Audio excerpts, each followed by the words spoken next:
बाल खींचे गए। जब इसको घसीट के लेके जा रहे थे ना, अजीब लोग हैं ना ये। इन्होंने हमें इतना मारा था कि जब हम बाहर आए थे हमें चक्कर आ रहे थे। हम लोग पाकिस्तान ये सब देखने के लिए आते हैं, वहाँ से हम आते हैं दुपट्टे लेके, यहाँ आके स्टाफ पकड़ के हमारे दुपट्टे खींचे हैं, बाल खींचे। इख्तलाफात का बाजार गर्म है। साली मेहंदी ढकी। एस जयशंकर हैं जो हमेशा चर्चा में रहते हैं। To ensure POK, which is a part of India, returns to India. सियासी आप कह सकते हैं कि थरथरी है जो कि हर तरफ मची हुई है। पाकिस्तान में किसी को कुछ समझ नहीं आ रहा। अल्लाह ना करे कोई इसकी ऐसी सिचुएशन अराइज हो, चांसेस उसके हैं, उसको मैं बिल्कुल डिनाई नहीं करता।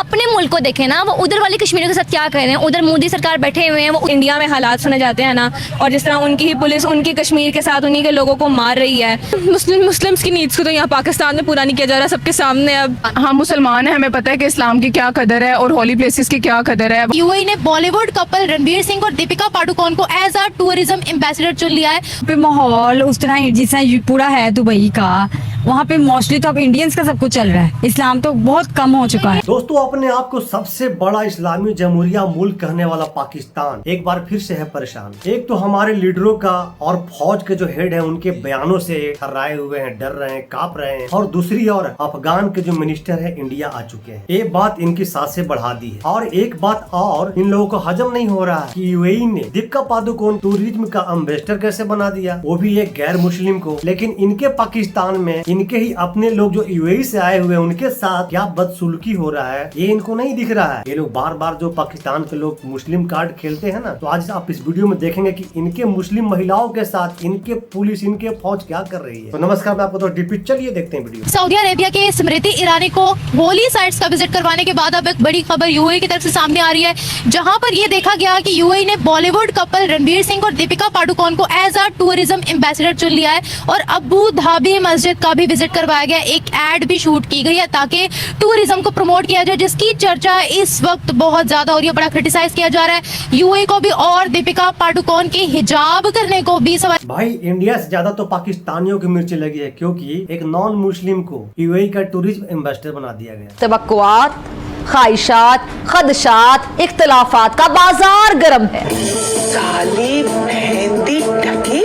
यूएई एक मतलब उधर मुस्लिम्स की जो मतलब है लाइक क्वांटिटी वो ज्यादा है, तो ऑब्वियसली इस चीज को देखना चाहिए। वहाँ पे पहले उनकी नीड्स पूरी करनी चाहिए, फिर उसके बाद ये सेकंड प्रायोरिटी होनी चाहिए। आपको लगता है कि यूएई जो है वो मुस्लिम्स की नीड्स को पूरा नहीं कर रहा? मुस्लिम्स की नीड्स को तो यहाँ पाकिस्तान में पूरा नहीं किया जा रहा सबके सामने अब, लेकिन आगे बस यही कहूंगी कि पहले मुस्लिम की नीड्स को पूरा किया जाए, फिर वो भी ठीक है, वो भी उनकी नीड्स भी पूरी करनी चाहिए। क्या इस्लामिक नॉर्म्स को ठीक से रिप्रेजेंट कर रहा है या रीशेप कर रहा है यूएई? आई गेस ठीक कर रहा है, क्योंकि अगर आप नॉन मुस्लिम्स को ये अलाउ करोगे कि वो आके हमारे कल्चर को देखें या हमारे इस्लाम को देखें या उसमें इंटरेस्ट लें, तो मे बी वो लोग भी इस्लाम की तरफ आ जाएं। तो ये I guess for the positive point of view से देखें तो ये उन्होंने सही स्टेप लिया है। देखिए, पाकिस्तानी जिहादियों का सोच भी जिहादी वाला है। इनको हर एक चीज में ना धर्म को घुसाना बहुत जरूरी है। गलत कुछ भी नहीं है। हम भी जो है मुस्लिम्स भी उनके कल्चर्स में, उनकी जो जिस मंदिर, उनके टेम्पल्स हम भी विजिट करते हैं, तो अगर उन्होंने कर लिया तो इसमें मेरा पॉइंट ऑफ व्यू, मुझे नहीं लगता कि इसमें कुछ गलत है।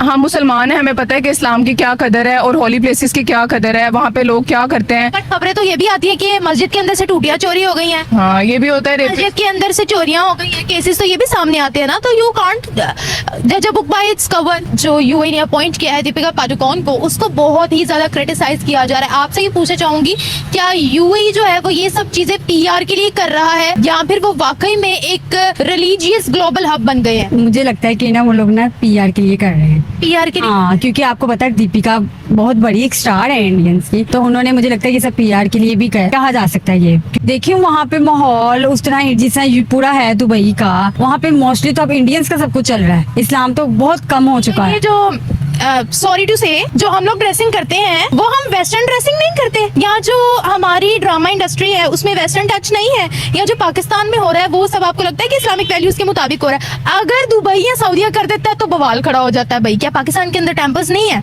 वही चीज अगर कोई और मुस्लिम कंट्री कर देती है तो हम कहते हैं हाय हाय हाय, अब तो आएगी कयामत ही आएगी। अभी आपने जो वीडियो देखा ना, ये कहीं और का नहीं, ये पाकिस्तान का वीडियो है और कोई हिंदू के साथ ये नहीं हो रहा है, ये मुस्लिम महिलाओं के साथ हो रहा है। अभी ये दीदी लोग धर्म के ठेकेदार बनी हुई थी, तो फिर ये क्या है? हमें इतना जलील किया गया, हमें अंदर जाके मारा गया, हमारे बाल खींचे गए। जब इसको घसीट के लेके जा रहे थे ना, बाहर करते तो पब्लिक देखती, इसको रूम के अंदर घसीट के लेके जा रहे थे। मुझे ये था वो तीन है, ये एक अकेली, इसको ज्यादा ना मारे। मैं जूता लेके फिर भागती हूँ कस्टम वाले ऑफिस की तरफ। फिर उस रूम में वो सारी मिलके हमें मार रही होती है। उनकी टेबल पे ग्लास पड़े होते हैं, प्रेशर डालने के लिए वो जमीन पे ग्लास भी फेंकती हैं। मैं बाहर गई, मेरे सर से दुपट्टा उतरा हुआ था। हम लोग पाकिस्तान ये सब देखने के लिए आते हैं, वहाँ से हम आते हैं दुपट्टे लेके, यहाँ आके स्टाफ पकड़ के मेरे दुपट्टे खींचे। ये महिलाएं जो है पाकिस्तानी मुस्लिम है, लेकिन 21 साल से यूएई में रह रही हैं। हम लोग 21 ईयर से वहाँ पर यूनाइटेड अरब एमिरेट्स में हैं। हम लोग वहाँ के रेजिडेंट्स हैं। हम लोग सिर्फ ओकेजनली आते हैं। ठीक है। हम लोगों की फ्लाइट से from Ras Al Khaimah to Lahore Allama Iqbal international airport. हम लोग 6 पैसेंजर्स थे, 2 हमारे साथ बच्चे थे, 1 हमारा भाई था। कितना सामान था? 30 kg पर पर्सन, जैसे नॉर्मली होता है। उसके बाद कस्टम वाले हमें रोकते हैं। हमारा कसूर क्या है? हम लोग स्मगलर्स, सीसीटीवी सिक्योरिटी कैमरास थे। कितने थे वो? 24 पीसेस थे। उन्होंने 24 कैमरास देखे, बिल वगैरह बनाया सारा कि ये कस्टम आपका लगेगा। तो उन्होंने बड़ी सीधी सी कहानी आप बता रही हैं। असल मसला हमारा हुआ था ड्रेसेस पे।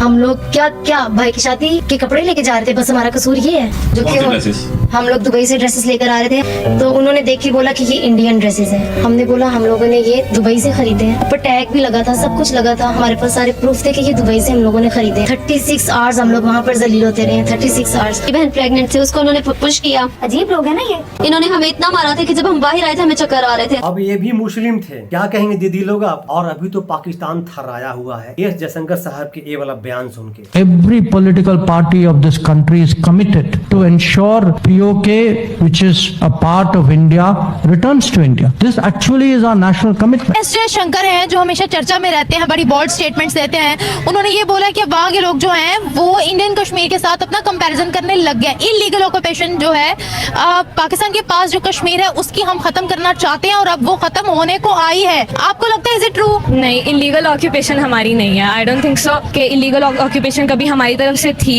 हमारे कश्मीरी इस तरह के नहीं है। आई थिंक वो फुली उनको राइट्स मिलते हैं। इवन कि अगर बॉर्डर के पास भी जाके देखा जाए तो इस तरह की कोई सिचुएशन नहीं है। हम क्या राइट्स देते हैं आज़ाद कश्मीर को? पहली बात तो ये कि इक्वालिटी है, और प्लस जो विमेंस राइट की अगर बात देखें, जो इंडिया में हालात सुने जाते हैं ना, और जिस तरह उनकी ही पुलिस उनकी कश्मीर के साथ उन्हीं के लोगों को मार रही है, तो हमारी तरफ से ऐसा कुछ नहीं है। तो आई थिंक हमारे पास जीने का राइट है, अपनी ओपिनियन देने का राइट है। कौन सा राइट की बात कर रही है मोहतरमा? ये बहरंग बलूच कहाँ है अभी? उनकी बहन कहाँ है अभी? क्या आपके सरकार का रोटी छीनने आई थी इस्लामाबाद में, या गाली दे रही थी जो आपके पुलिस ने उनको घसीटते हुए ले गया? यही राइट है आपके देश में? यही फ्रीडम ऑफ स्पीच है आपके देश में? पहली बात है, ये तो बड़े अजीब सी सूरत हाल हमारे मुल्क में छा गई है। पहले हम कश्मीरी इंडियन साइड वाले की बात कर रहे थे, अब पाकिस्तान में अपने ही इस तरह से सीन्स क्रिएट हो रहे हैं।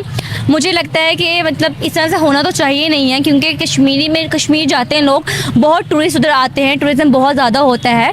और पाकिस्तानी खुद से मतलब आप देखें जिस तरह मौसम की सूरत हाल चल रही है, क्लाइमेट चेंज की, तो उधर बहुत आना जाना होता है लोगों का। वो हमारे से बड़े लिंक्ड करते हैं, हमें अच्छे तरीके से ट्रीट करते हैं। अब आई डोंट नो व्हाई एकदम से ऐसा क्या हुआ है, उनको क्यों कंपैरिजन करना है दूसरे साइड के कश्मीरियों के साथ, ये चीज़ समझ नहीं आई। कि उनको अगर कुछ चाहिए, अपने राइट्स चाहिए, तो मतलब मांगे, पर इस तरह से गंदा करके ना मांगे, मतलब जिस तरह वो पाकिस्तान अपने आप को उनके साथ कंपैरिजन कर रहे हैं। पाकिस्तान को कश्मीर को इतने राइट्स इनफ देने चाहिए कि वो हमारे साथ ही रहें। And India I don't think so कि वो कश्मीरियों के साथ इतना अच्छा सलूक करते हैं कि वो ये डिजर्व करें कि वो भारत के साथ जाएं। हम कश्मीर डिजर्व करते हैं? I mean given the government situation sometimes I से नो। औकात समझ में आ गया आपके सरकार का। वो अपने मुल्क को देखे ना, वो उधर वाले कश्मीरियों के साथ क्या कर रहे हैं। उधर मोदी सरकार बैठे हुए हैं, वो उधर उनको इतना प्यार आ गया एकदम से कश्मीरियों पे, तो ये किसी बहुत बड़ी चाल खेली जाती है, ऐसी बातें नहीं होती। अब वो कश्मीरियों के इतने हमदर्द हो गए, वही कश्मीर है जो पूरी दुनिया को पता है कि इंडिया ने अपना हक जमाया है, उस पर इतना मारपीट उधर होती है, उनको वहाँ के राइट्स नहीं मिलते बेचारों को। तो मतलब अब वो दिखाता है सबके सामने कि जी हम कश्मीर को बहुत अच्छा तरह हमने रखा हुआ है, वहाँ पर राइट्स दे रहे हैं, क्योंकि उसको पता है सरमाया कर यहाँ पर हो गए कश्मीरियों की वजह से। बहुत ज़्यादा कश्मीर की वजह से इंडिया लोग बहुत विजिट करते हैं। Taliban foreign minister new Delhi का विजिट करने आ रहे हैं, इंडिया आ रहे हैं। नाज़रीन इकराम, अब से कुछ घंटे पहले अफगान वजीर खारजा अमीर खान मुत्तकी भारत नई दिल्ली लैंड किए हैं पहली बार, और ये विजिट बहुत इंपॉर्टेंट होने वाला है। आप इस सारे मंजर को किस तरह देखते हैं? पाकिस्तान को क्या करना चाहिए? और तालिबान हुकूमत की और इंडिया की नजदीकियां पाकिस्तान के लिए कितना बड़ा चैलेंज बनने वाली है। ये कैसे मौके पर हो रहा है जब भारत पाकिस्तान के खिलाफ 2 फ्रंट वॉर जो है उसकी प्लानिंग करता करके बैठा है। अगर अल्लाह ना करे कोई इसकी ऐसी सिचुएशन अराइज हो, चांसेस उसके हैं, उसको मैं बिल्कुल डिनाई नहीं करता। अभी तक देखा जाए तो तालिबान को पूरी दुनिया में किसी ने भी रिकॉग्नाइज नहीं किया, इवन इंडिया ने भी रिकॉग्नाइज नहीं किया। तो क्या विदाउट रिकॉग्नाइज किए ही इंडिया और तालिबान के डिप्लोमेटिक रिलेशंस परवान चढ़ रहे हैं? मसला देखिए, मसला है जहाँ पैसा आ जाए। देखिए इंडिया पैसा फेंक रहा है। अच्छा। और हमने वो चीज को रियलाइज ही नहीं किया। देखिए बाप बड़ा ना भैया, सबसे बड़ा रुपया। से जब डैम वो बना के दे रहे हैं, काबुल पे डैम कौन उन्हें बना के दे रहा है? हमारा पानी कौन रुकवा रहा है? हमें बेसिकली हर तरफ से हमला कौन कर रहा है? इंडिया कर रहा है। अच्छा, तो आप चाइना और अमेरिका के तलवा चाटे तो बहुत अच्छा है भाई, साफ साफ कहो ना कि आपके सरकार को ना फट रही है। अच्छा नाज़रीन, ये एक अलमिया है कि हमने बतौर पाकिस्तानी बरादर इस्लामी मुल्क होने के नाते अफगानिस्तान से वफा में कोई कमी नहीं की। आप सब जानते हैं हमने वफा में कोई कमी नहीं की। जब अफगानिस्तान पर मुश्किल वक्त आया हमने मदद में कोई कसर नहीं छोड़ी। बड़े बड़े जो गंजे बालों वाले, छोटे बालों वाले, पके मुंह वाले, कच्चे मुंह वाले जो सियासी पाकिस्तान के अंदर पंडित है ना, कोई बाल नोच रहा है, कोई मुंह नोच रहा है, कोई दाढ़ी खुजा रहा है, कोई अपनी उंगलियां काट रहा है और उन्हें समझ नहीं आ रही कि ये क्या गया। एक तो नाज़रीन, पाकिस्तान के अंदर सबसे पहले जूतों का ऐलान होना चाहिए और उस बंदे को पकड़कर जूते मारने चाहिए। हमको पॉलिटिक्स नहीं आती। इंडिया वाले चाहते हैं कि हम उधर अफगानिस्तान पे भी, अफगानिस्तान की तरफ से भी हमला करें और इंडिया अपनी तरफ से हमला करेगा। इस वजह से वो कबूल करने जा रहे हैं। हमेशा अफगान सरजमीन पाकिस्तान के खिलाफ इस्तेमाल हुई। क्या इन दोनों ममालिक के रिलेशनशिप्स, स्पेशली तालिबान के साथ रिलेशनशिप्स पाकिस्तान और चाइना के लिए एक बड़ा चैलेंज बनने वाले हैं? पाकिस्तान में इस वक्त एक सियासी ज़लज़ला है जो कि बर्पा है। सियासी आप कह सकते हैं कि थरथरी है जो कि हर तरफ मची हुई है। पाकिस्तान में किसी को कुछ समझ नहीं आ रहा कि वो इस कहानी को कैसे बयान करे। और ये कोई हवाई तीर नहीं है। तारीख इस बात की गवाह है कि लाखों अफगान मुहाजिरीन की 40 साल से ज्यादा अरसे तक मेजबानी किसी और ने नहीं की, हमने की है, पाकिस्तान ने की है।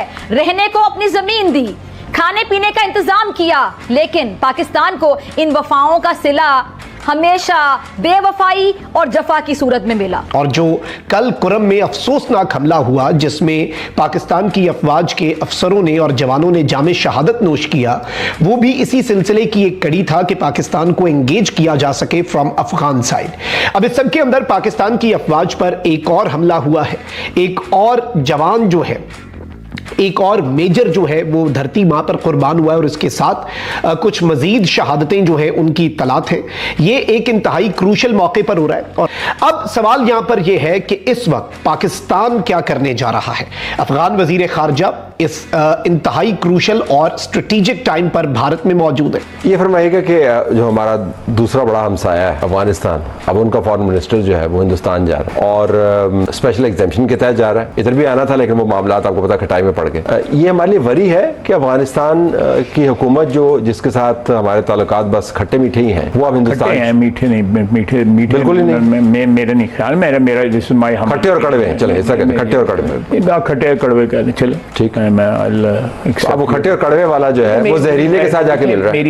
मेरी जो you have to go back into history. इस तरह रियासतों के बॉर्डर होते हैं, उस तरह के बॉर्डर होने चाहिए और आपको कभी ठंडी हवा नहीं आएगी अफगानिस्तान से। लेकिन हम इग्नोर भी तो नहीं करते, हमसाया तो है ना जी, हमसाया है। हमने उनको ट्रांसलेट दी हुई है, हमने उनके साथ कमर्शियल ताल्लुकात रखें, लेकिन हम उनको ये कहें कि जी they will cover our back, that is impossible, that will never happen. लेकिन कवर ना करें, लेकिन हमारे खिलाफ कंस्पायर तो कंस्पायर कर रहे हैं। ये जनाजे जो हम रोजाना उठाते हैं शहीदों के, ये जो फौजी रिटायर हो गए, घरों में किसी की टांग जो है कि वो जहाज में गई हुई है, किसी के हाथ गया हुआ है, किसी के बच्चे रह गए हुए हैं, खुद दुनिया अल्लाह को प्यारा हो गया हुआ है। ये हमसाया वाली बात है, ये दोषियों वाली बात है। चाचा जान, आपके बौखलाहट को हम समझ सकते हैं, आपको क्यों फटी है आप बता नहीं पा रहे हो, लेकिन हम लोग समझ चुके हैं आपके डर का मेन वजह। क्या दोस्तों आप भी समझ चुके हैं? तो कमेंट सेक्शन आपका है, कमेंट करके बताइए कि चाचा जान इतना क्यों थर्राए हुए हैं, इनका जुबान क्यों लड़खड़ा रहा है। तो दोस्तों कमेंट करके जरूर बताइएगा। मिलते हैं फिर से एक न्यू रिएक्शन वीडियो में। अगर आपको मेरे वीडियो पसंद आ रहा हो प्लीज मेरे चैनल को सब्सक्राइब कीजिएगा, वीडियो को लाइक कीजिएगा। नमस्कार, राम राम,